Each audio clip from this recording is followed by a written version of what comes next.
Chapter 7. "Stacy, go bring me your coat," Mama said a few days later as we gathered around the fire after supper. "I've got time to take up the sleeves now." "Uh-oh," exclaimed Christopher John, then immediately opened his reader as Mama looked down at him. Little man cupped his hand and whispered to me, "Boy, now he's gonna get it." That's all right, Mama," stuttered Stacy. "The coat's all right, like it is." Mama opened her sewing box. "It's not all right. Now go get it for me." Stacy stood up and started slowly toward his room. Little man, Christopher John, and I watched him closely, wondering what he was going to do. He actually went into the room, but was gone only a moment before he reappeared and nervously clutched the back of his chair. "I ain't got the coat, Mama," he said. "Not got the coat!" cried Big Ma. Uncle Hammer looked up sharply from his paper, but remained silent. "Stacy," Mama said irritably, "bring me that coat, boy." "But, Mama, I really ain't got it. I gave it to TJ." "TJ?" Mama exclaimed. "Yes, ma'am, Mama," Stacy answered, then went on hurriedly as Mama's eyes glittered with rising anger. "The coat was too big for me, and TJ said it made me look like a preacher. And he said since it fit him just right, he'd take it off my hands till I grow into it. Then that-a-way, all the guys would stop laughing at me and calling me preacher." He paused, waiting for someone to speak, but the only sound was a heavy breathing and the crackle of burning hickory. Then, seeming more afraid of the silence than putting his neck further into the noose, he added, "But I didn't give it to him for good, Mama. Just lend it to him till I get big enough for it, and then—" Stacy's voice faded into an inaudible whisper as Mama slowly put the sewing box on the table behind her. I thought she was headed for the wide leather strap hanging in the kitchen, but she did not rise. In quiet anger, she glared at Stacy and admonished, "In this house, we do not give away what loved ones give to us. Now go bring me that coat." Backing away from her anger, Stacy turned to leave, but Uncle Hammer stopped him. "No," he said. "Leave the coat where it is." Mama turned, bewildered, toward Uncle Hammer. "Hammer, what are you saying? That's the best coat Stacy's ever had, and probably ever will have as long as he lives in this house. David and I can't afford a coat like that." Uncle Hammer leaned back in his chair, his eyes cold on Stacy. "Seems to me if Stacy's not smart enough to hold on to a good coat, he don't deserve it. As far as I'm concerned, TJ can just keep that coat permanently. At least he knows a good thing when he sees it." "Hammer," Big Ma said, "let the boy go get the coat. That TJ probably done told him all sorts. Well, ain't Stacy got a brain? What the devil should he care what TJ thinks or TJ says? Who is this TJ anyway? Does he put clothes on Stacy's back or food in front of him?" Uncle Hammer stood and walked over to Stacy as Little Man, Christopher John, and I followed him fearfully with our eyes. "I suppose if TJ told you it was summertime out there and you should run buck naked down the road because everybody else was doing it, you'd do that too, huh?" No, sir," Stacy replied, looking at the floor. "Now you hear me good on this. Look at me when I talk to you, boy." Immediately, Stacy raised his head and looked at Uncle Hammer.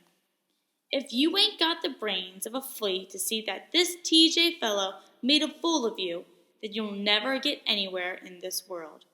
It's tough out there, boy, and as long as there are people, there's gonna be somebody trying to take what you got and trying to drag you down. It's up to you whether you let them or not. Now it seems to me you want that coat when I gave it to you, ain't that right?" Stacy managed a shaky, "Yes, sir." "And anybody with any sense would know it's a good thing, ain't that right?" This time, Stacy could only nod.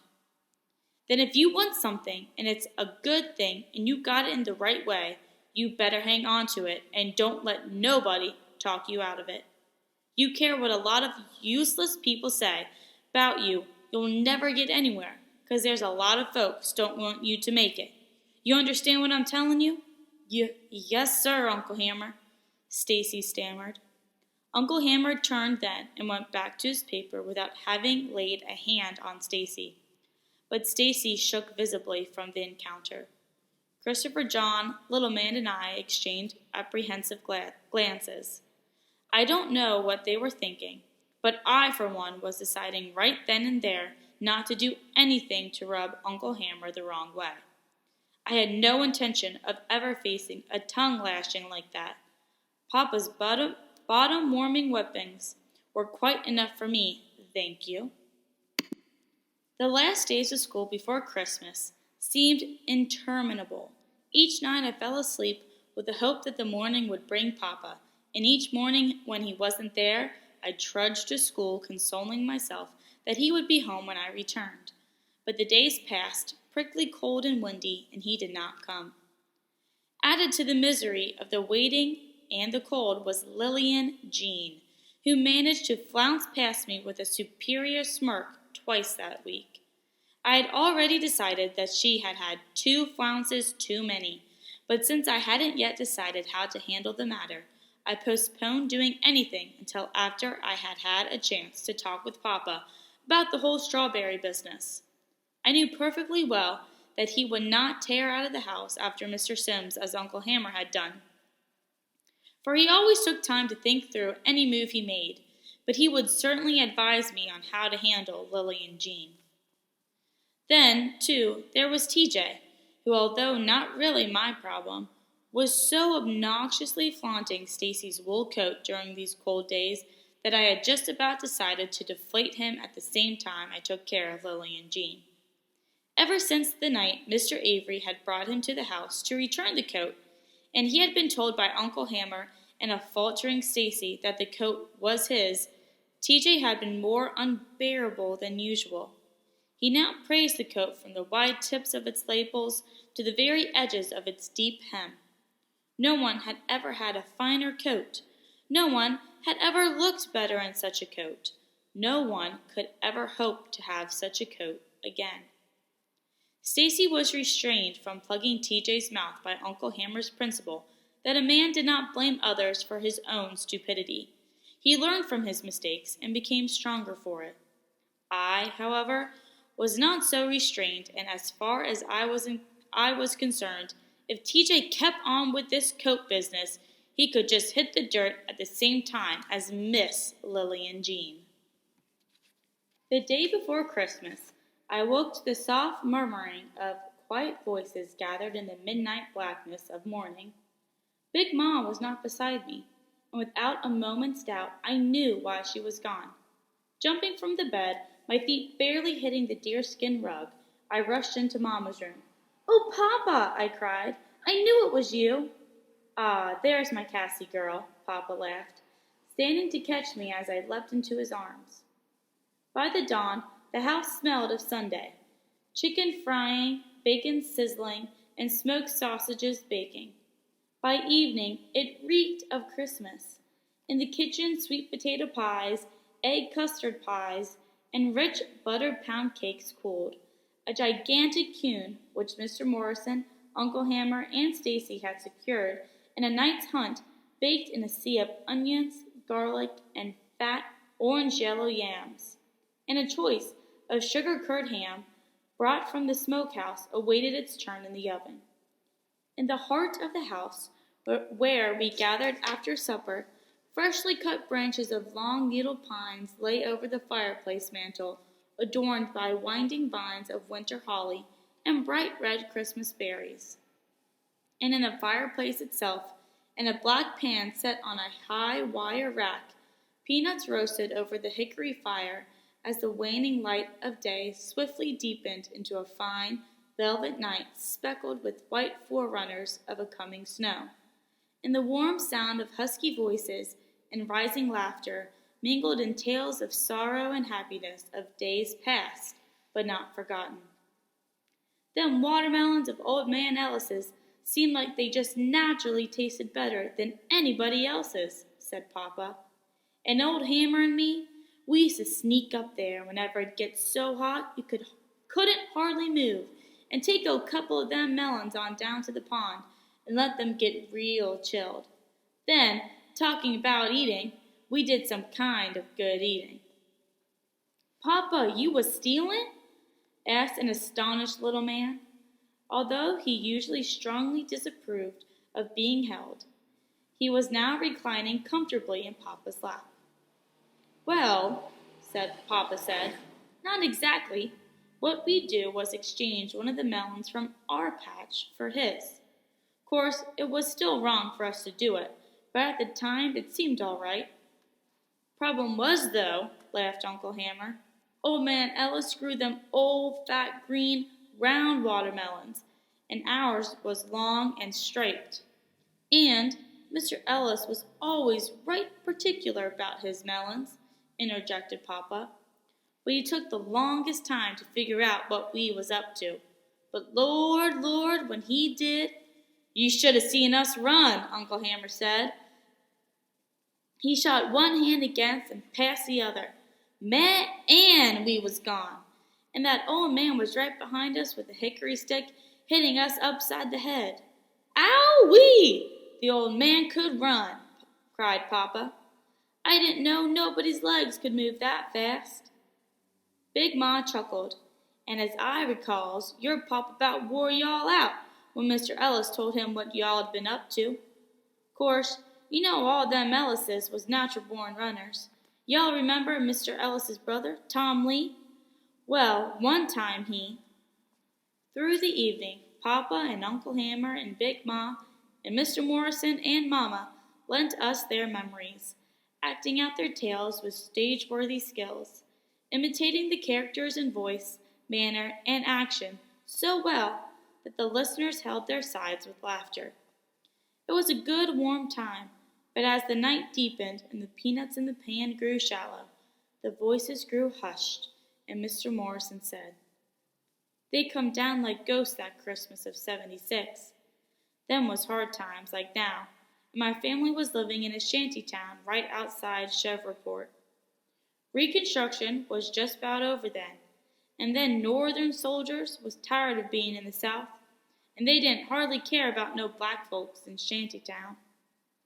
And them Southern whites, they was tired of the Northern soldiers and the free Negroes, and they was trying to turn things back round to how they used to be. And the colored folks, well, we was just tired. Weren't hardly no work during them years, I suppose it was, just about as hard as being free as it was being a slave. That night they come. I can remember it just as good. It was cold. So cold we had to huddle all against each other, just trying to keep warm. And two boys, about 18 or 19 I reckon, come knocking on my daddy's door. They was scared, clean out of their heads with fright. They'd just come back from Chevreport. Some white woman done accused them of molesting her, and they didn't know nowhere to run. So they come up to my daddy's 'cause he had a good head, and he was bigger than me. He was strong, too. So strong he could break a man's leg easy as if he was snapping a twig. I seen him do it that night, and the white folks was scared of him. But my daddy didn't hardly have time to finish hearing them boys' story when them devilish nightmen swept down. Nightmen? I echoed in a shrill, dry whisper. Stacy, sitting beside me on the floor, stiffened. Christopher John nudged me knowingly. The little man leaned forward on Papa's lap. David, Mama started, but Papa enfolded her slender hand in his and said quietly, These are things they need to hear, baby. It's their history.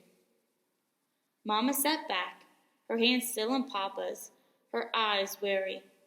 But Mr. Morrison seemed not to notice. Swept down like locusts, he continued in a faraway voice.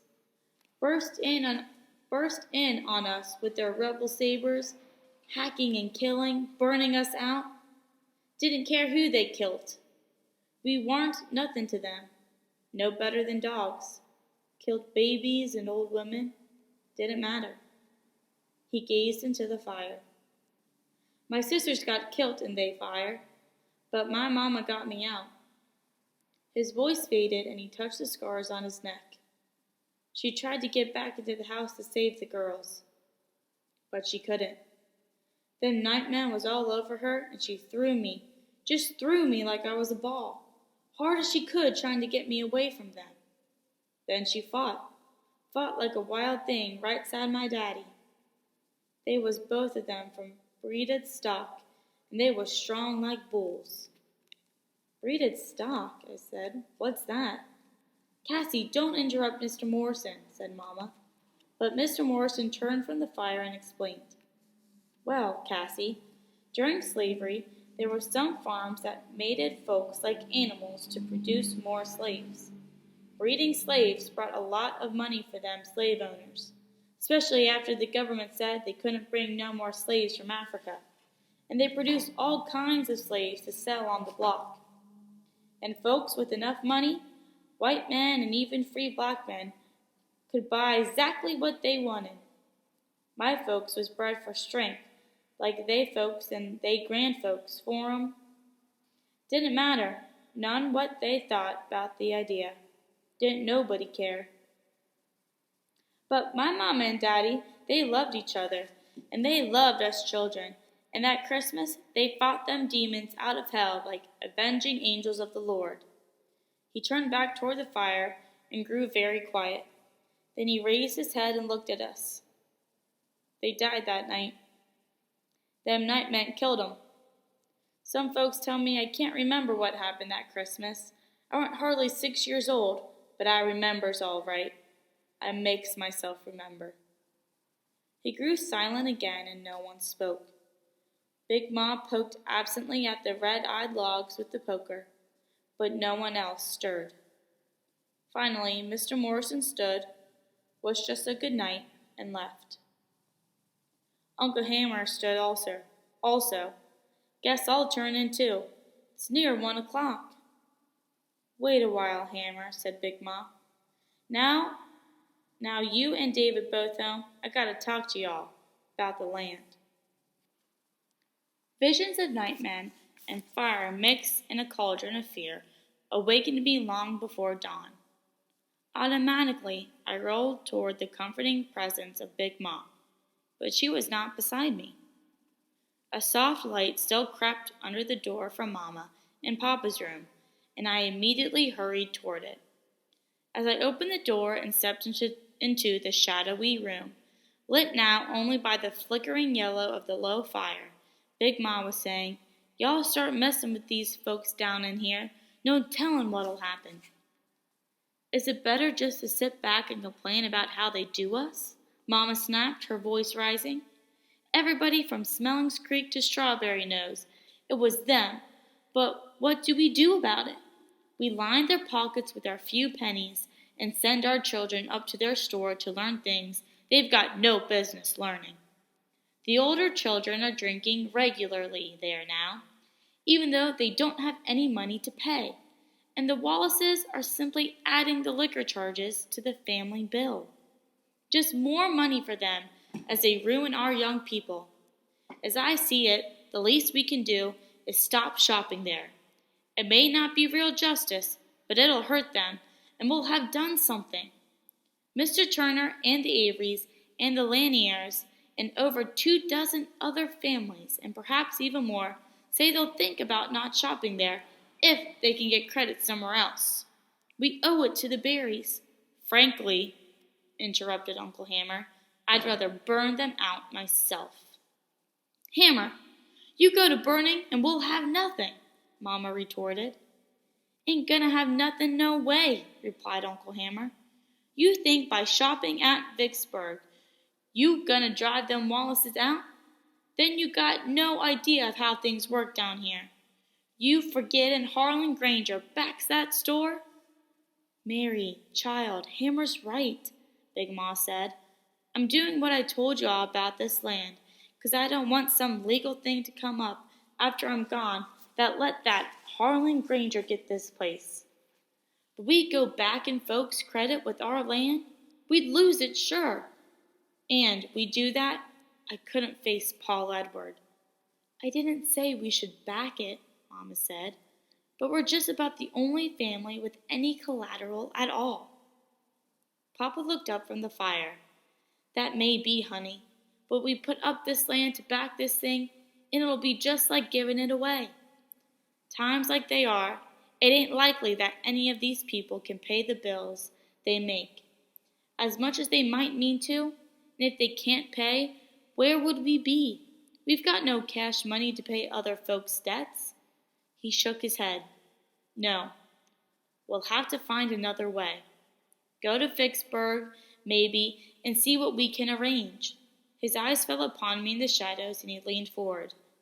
Cassie, what is it, sugar? Nothing, Papa, I mumbled. I just woke up, that's all. Mama started to rise, but Papa motioned her down and got up himself. Escorting me back to bed, he said gently, Got no cause for bad dreams, Cassie girl. Not tonight, anyway.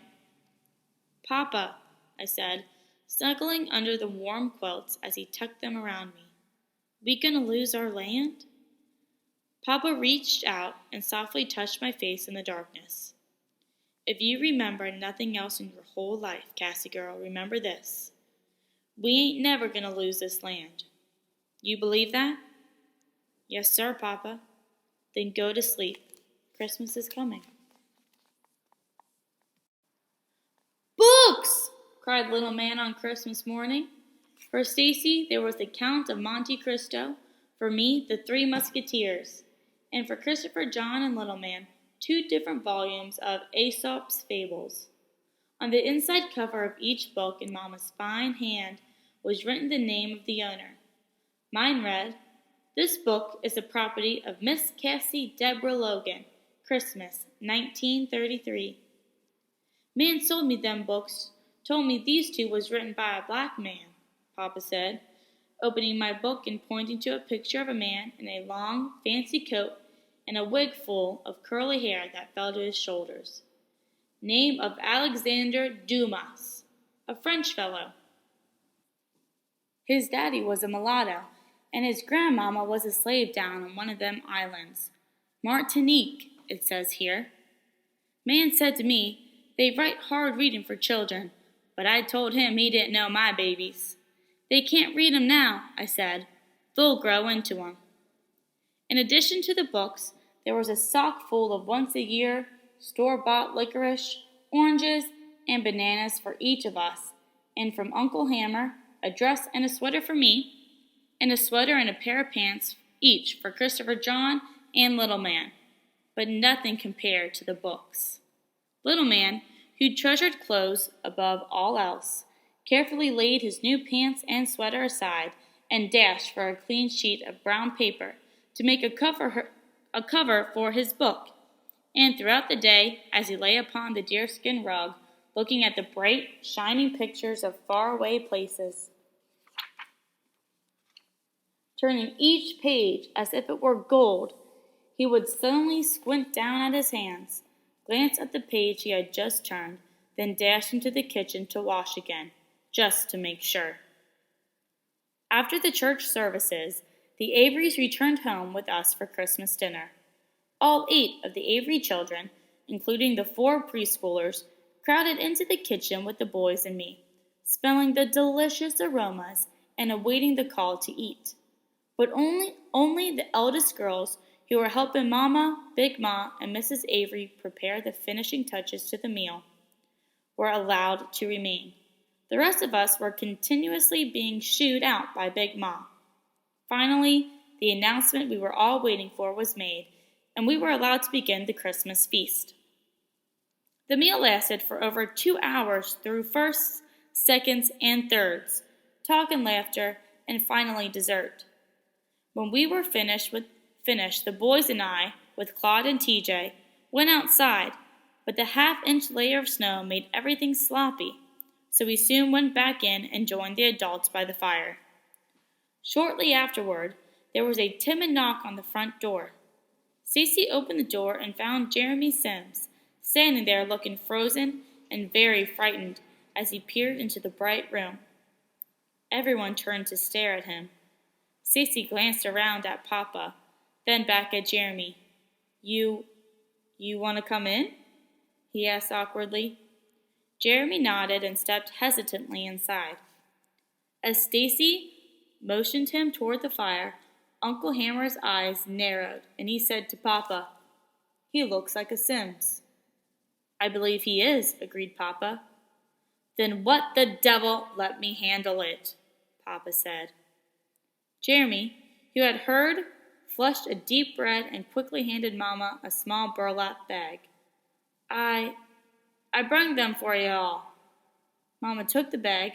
As she opened it, I peeped over her shoulder. The bag was full of nuts. "Nuts?" I questioned. "Nuts? Why, we got more nuts now than we know what—" "Cassie," Mama scowled. "What have I told you about that mouth of yours?" Then she turned to Jeremy. "This is very thoughtful of you, Jeremy, and we appreciate them. Thank you." Jeremy nodded slightly, as if he did not know how to accept her thanks, and stiffly handed a slender, paper-wrapped object to Stacy. "Made this for you," he said. Stacy looked at Papa to see if he should take it. For a long moment, Papa studied Jeremy. Then he nodded. It ain't much," stammered Jeremy, as Stacy tore off the wrapping, "but made it myself." Stacy slid his fingers down the smooth, sanded back of a wooden flute. "Go ahead and try it," said a pleased Jeremy. "It blows real nice." Again, Stacy looked at Papa, but this time Papa gave him no indication what he should do. "Thanks, Jeremy. It's real nice," he said finally.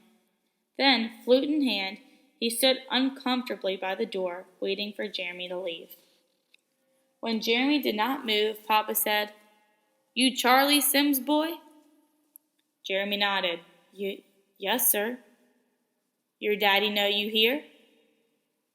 Jeremy bit his lower lip and looked at his feet. No, sir, I reckon not." "Then I expect you better be getting on home, son, for he come looking for you." "Yes, sir," said Jeremy, backing away. As he reached the door, I cried after him, "Merry Christmas, Jeremy!" Jeremy looked back and smiled shyly. "Merry Christmas to you all, too." TJ made no comment on Jeremy's visit until both Papa and Uncle Hammer had left the room. He was afraid of Papa and downright terrified of Uncle Hammer, so he never had much to say when either was around. But now that they had gone outside with Mr. Avery, he said, "You ain't gonna keep that thing, are you?" Stacy looked malevolently at TJ, and I knew he was thinking of the coat. "Yeah, I'm gonna keep it. Why?" TJ shrugged. "Nothing. 'Ceptin' I sure wouldn't want no whistle some old white boy been blowing on." I watched Stacy closely to see if he was going to allow himself to be goaded by TJ. He was not. "Aw, stuff it, TJ," he ordered. "Aw, man, don't get me wrong," said TJ quickly. "You want to keep the whole thing? It's up to you. But for me, somebody give me something. I want it to be something fine, like that pretty little pearl-handled pistol." When the Averys had left, Stacy asked, "Papa, how come Jeremy give me this flute? I mean, I didn't give him nothing." "Maybe you did give him something," said Papa, lighting his pipe. "No, sir, Papa. I ain't never give him nothing." "Not even your friendship?" "Well, not really. I mean, he's a crazy kid and he likes to walk to school with us, but—" "You like him?" Stacy frowned, thinking. "I told him I didn't want him walking with us, but he keeps on anyway, and the white kids laugh at him 'cause he do. But he don't seem to let it bother him none. I suppose I like him all right. Is that wrong?" "No," Papa said carefully. "That ain't wrong." "Actually, he's much easier to get along with than TJ," Stacy went on. "And I suppose if I let him, he could be a better friend than TJ." Papa took the pipe from his mouth, rubbed his mustache, and spoke quietly. Far as I'm concerned, friendship between black and white don't mean that much 'cause it usually ain't on an equal basis. Right now, you and Jeremy might get along fine, but in a few years he'll think of himself as a man, but you'll probably still be a boy to him. And if he feels that way, he'll turn on you in a minute. But Papa, I don't think Jeremy'd be that way. Papa's eyes narrowed, and his resemblance to Uncle Hammer increased. We Logans don't have much to do with white folks. You know why? 'Cause white folks mean trouble. You see blacks hanging around with whites? They're headed for trouble. Maybe one day whites and blacks can be real friends. But right now, the country ain't built that way. Now you could be right about Jeremy making a much finer friend than TJ ever will be. But the trouble is, down here in Mississippi, it costs too much to find out. So I think you'd better not try.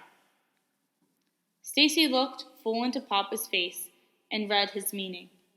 On my way to bed, I stopped by the boys' room to retrieve an orange Christopher John had swiped from my stocking and spied Stacy fingering the flute. As I stood in the doorway, he lingered over it, then carefully rewrapping it, placed it in his box of treasured things. I never saw that flute again. The day after Christmas, Papa summoned Stacy, Christopher John, Little Man, and me into the barn. We had hoped against hope that Mama would not tell him about our trip to the Wallace store, or, if she did, that he would forget what he had promised. We should have known better. Mama always told Papa everything, and Papa never forgot anything. After we had received our punishment, we emerged sore and teary-eyed and watched Papa, Uncle Hammer, and Mr. Morrison climb into the Packard and speed away. Mama said they were going to Vicksburg. Why Vicksburg, Mama? Asked Stacy. They've got some business to attend to, she said shortly. Come on now, get busy. We've got chores to do. In the late afternoon, shortly after the men had returned, Mr. Jameson arrived. He brought with him a fruit cake sent by Mrs. Jameson and a bag of lemon drops for each of the boys and me. Mama allowed us to say our thanks, then sent us outside. We played for a while in the patches of snow that remained, but when that grew tiresome, I popped into the house to see what was happening. Mama ordered me to pop back out again. What they doing? Asked Little Man. Looking at a whole bunch of papers, I said, and Uncle Hammer was signing something. What kind of papers? Asked Stacy. I shrugged. I don't know. Mr. Jameson was saying something about selling the land. Selling the land? Questioned Stacy. You sure? I nodded. He said, y'all signed them papers, and Miss Caroline got no more legal right to this land. Can't sell it, can't sign on it. It'll be in y'all's name, and it'll take both of y'all to do anything with it. Both of who? I shrugged again. Papa and Uncle Hammer, I guess. After a while, it grew chilly, and we went inside. Mr. Jameson, sitting next to Big Ma, was putting some papers into his briefcase. I hope you feel better now that that's done, Miss Caroline, he said, his voice a soft mixture of Southern aristocracy and Northern schooling. Hammer and David, they've been taking care of things a long time now, Big Ma said. Them and Mary works hard to pay the taxes and mortgage on this here place, and I've been wanting to make sure while I'm still breathing that they gets to title this place under the law without no trouble. I ain't wanting a whole lot of problems after I'm gone about who got rights to this land. She paused a moment, then added, that happens sometimes, you know. Mr. Jameson nodded. He was a long, thin man in his mid-50s, with a perfect lawyer face, so placid that it was difficult to guess what thoughts lay behind it. The boys and I sat down silently at the study table, and the silence allowed us to stay. I figured that Mr. Jameson would be leaving now. His business was evidently finished, and despite the fact that the family thought well of him, he was not considered a friend in the usual sense, and there seemed no reason for him to stay longer. But now, Mr. Jameson put his briefcase back on the floor, indicating that he was not leaving, and looked first at Big Ma and Mama, then across at Papa and Uncle Hammer. "There's talk that some of the people around here are looking to shop in Vicksburg," he said. Big Ma looked around at Papa and Uncle Hammer, but neither of them acknowledged her glance. Their eyes were pinned on Mr. Jameson. "There's talk, too, why folks are looking to shop there." He paused, met Papa's eyes, then Uncle Hammer's, and went on. "As you know, my family has roots in Vicksburg. We've a number of friends there still. I got a call from one of them this morning. Said you were looking to find credit for about 30 families. Papa and Uncle Hammer neither affirmed nor denied this. "You know as well as I do that credit doesn't come easy these days," continued Mr. Jameson. "You expect to get any, you'll need something to back it." "I reckon we know that," said Uncle Hammer. Mr. Jameson glanced at Uncle Hammer and nodded. "I reckoned you did. But as far as I can see, the only thing any of you got to back that credit with is this land, and I'd hate to see you put it up." "Why's that?" asked Uncle Hammer, wary of his interest. "Because you'd lose it." The fire popped and the room grew silent. Then Papa said, "What you gettin' at?" "I'll back the credit." Again, silence. Mr. Jameson allowed Papa and Uncle Hammer several moments to search for a motive behind his mask-like face. "I'm a Southerner, born and bred, but that doesn't mean I approve of all that goes on here, and there are a lot of other white people who feel the same way."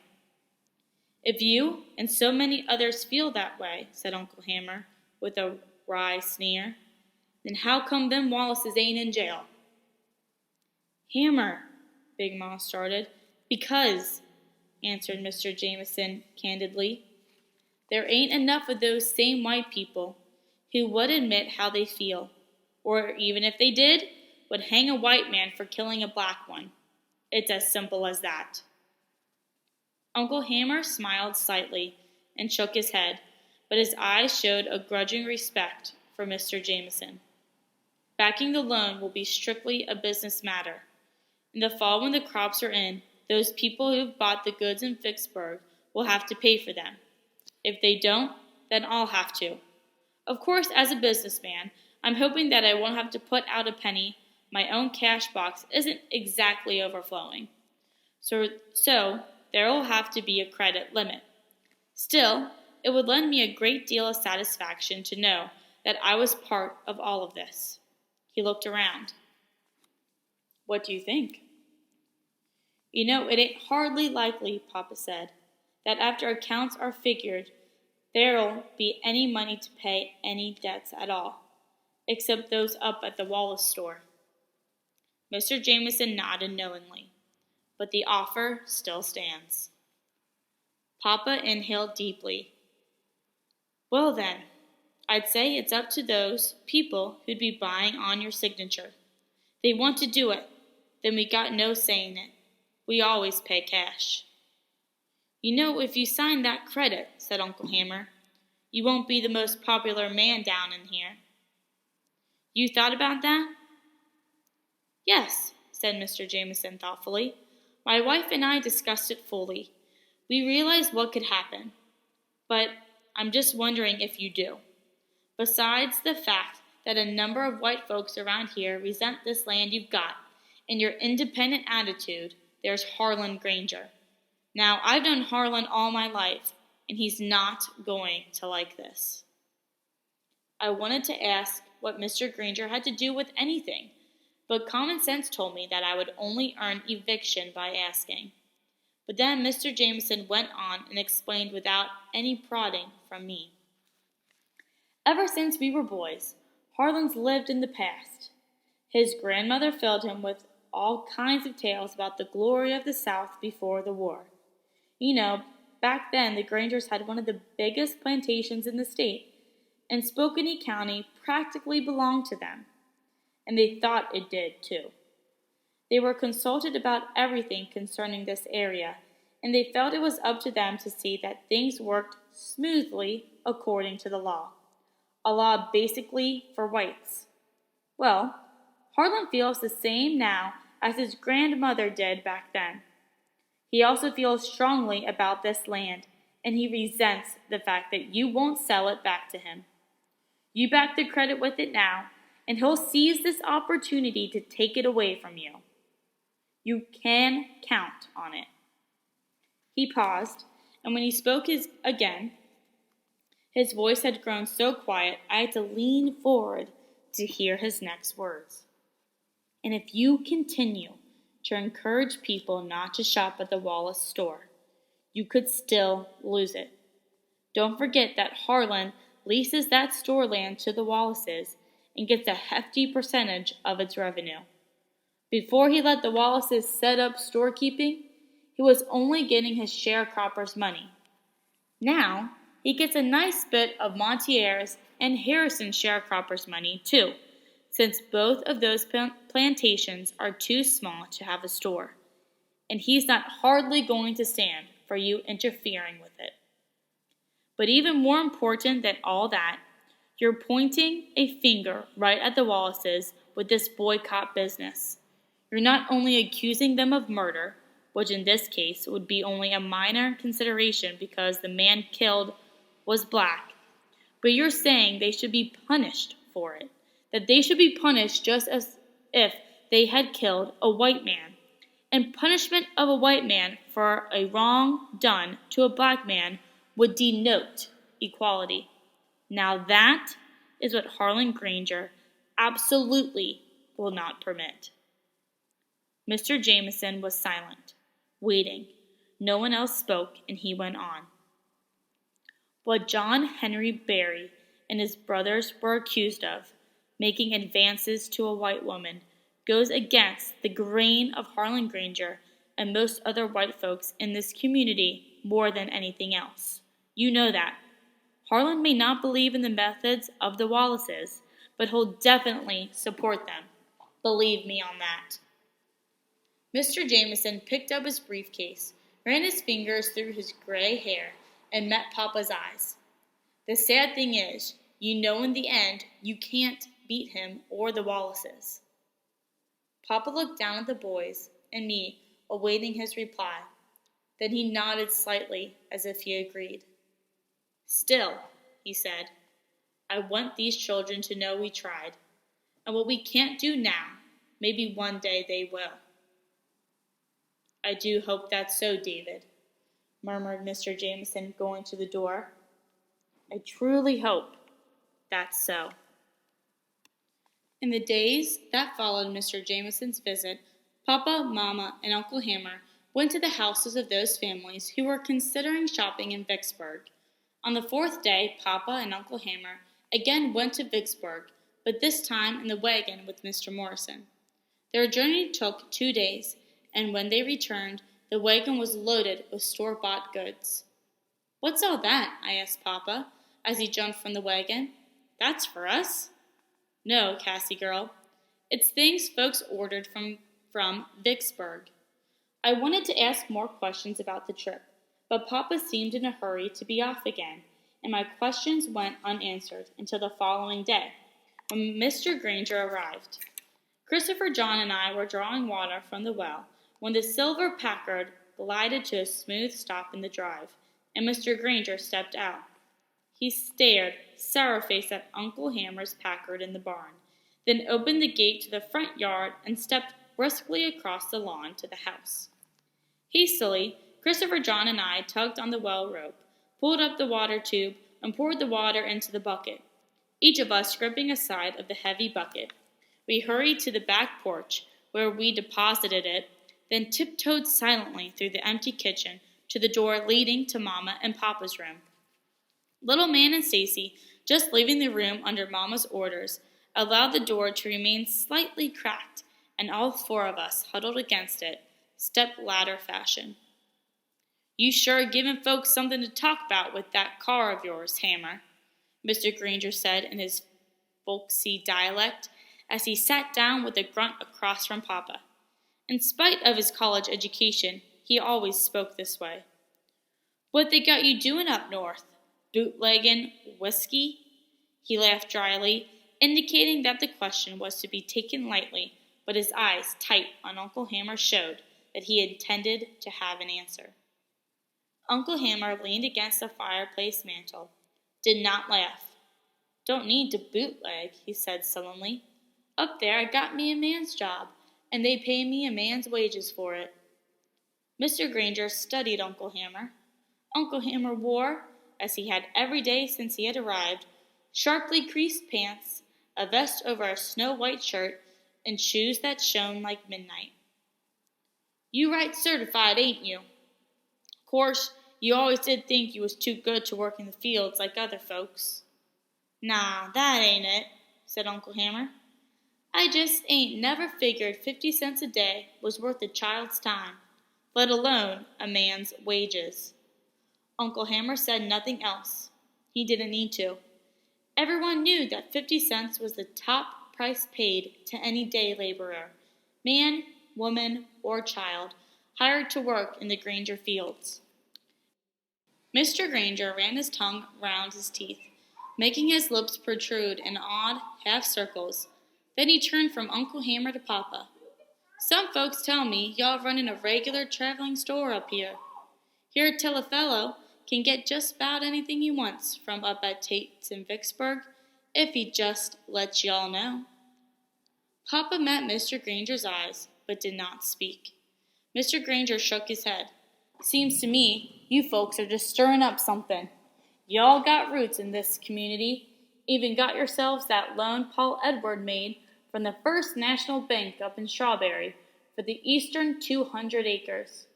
Course now with times like they are, that mortgage could come due any time.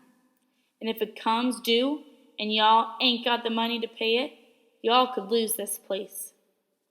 "Ain't gonna lose it," said Uncle Hammer flatly. Mr. Granger glanced up at Uncle Hammer, then back to Papa. He took a cigar from his pocket, then a knife to cut off the tip. After he had thrown the tip into the fire, he settled back in his chair and lit the cigar while Papa, Mama, Uncle Hammer, and Big Ma waited for him to get on. Then he said, "This is a fine community. Got fine folks in it, both white and colored. Whatever's bothering you people, y'all just tell me. We'll get it straightened out without all this big to-do." Uncle Hammer laughed outright. Mr. Granger looked up sharply, but Uncle Hammer eyed him insolently, a smile still on his lips. Mr. Granger, watching him, cautioned sternly, "I don't like trouble here. This is a quiet and peaceful place. I aim to see it stays that way." Turning back to Papa, he continued, "Whatever problems we have, we can work them out. I ain't gonna hide that I think y'all are making a big mistake, both for the community and for yourselves, going all the way down to Vicksburg to do your shopping. That don't seem very neighborly." "Neither does burning," said Uncle Hammer. Mr. Granger puffed deeply on his cigar and did not look at Uncle Hammer. When he spoke again, it was to Big Ma. His voice was harsh, but he made no comment on what Uncle Hammer had said. "I don't think your Paul Edward would have condoned something like this and risked losing this place. How come you let your boys go do it?" Big Ma smoothed the lap of her dress with her hands.